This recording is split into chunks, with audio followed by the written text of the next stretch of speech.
Соңғы кезде Айдана Меденованың 9 жастағы қызы хиджаб киіп елімізде кең талқылауға түсуіне себеп болған. Әлеуметтік желі қолданушылар арасында түрлі пікірталас туындаған. Кейбірі кішкентай Аминаны хиджаб киюге мәжбүрлейді деген ой айтып, әртүрлі пікір қалдырған. Алайда анасы мұндай болжамдарға жауап берді. Оның айтуынша, қызы әлі бала болғандықтан хиджаб тағуға міндетті емес. Тіпті қазір шешкісі келсе де онда тұрған ештеңе жоқ. Маған ең бастысы Амина өзін бағалай білуі. Мен әрқашан оған бір нәрсені айтамын. Сен өзің құндысың. Ешкімге ештеңе дәлелдеудің қажеті жоқ. Хиджаб пен қарапайымдылық қысым емес, ол Аллаға, өз-өзіне деген сүйіспеншілікпен таңдау, дейді анасы.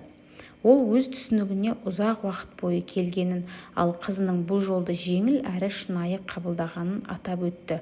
Альхамдулиллах, Алла оның жолын жеңілдетсін, әрқашан саналы әрі нұрлы жолда болсын деп тілеймін деп қорытындылады ол. Айдана бұл шешімнің қыздың өз қалауымен болғанын айтты. Дегенмен көпшілік бұған сенбейді. Қалайша кішкентай қыз өз еркімен орамал тағуды шешеді? Әлде бұл ата-ананың ықпалы ма? Әлеуметтік желілерде қыздың балалық шағын тартып алды деген ауыр сындар айтылып жатыр. Басқалары керісінше иманды болуға ешқашан ерте емес деп Айдананы қолдап отыр. Бір қызығы, дәл осы тақырып әншінің өнерін емес, жеке өмірін көбірек талқылауда.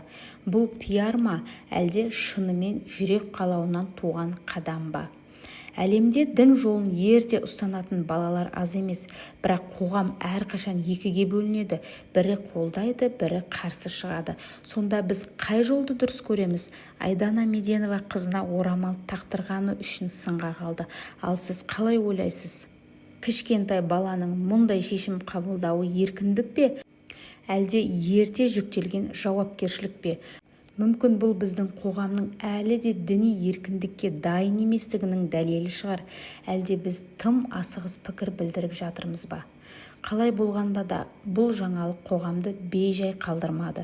Бір кішкентай қыздың орамал тағуы осыншама үлкен дауға айналды. Сонда мәселе қыздың кішкентайында ма, әлде біздің көзқарасымызда ма? Көрермен, пікір сізден. Төменде ойыңызды қалдырыңыз. Айдананың шешімін қолдайсыз ба, әлде қарсысыз ба?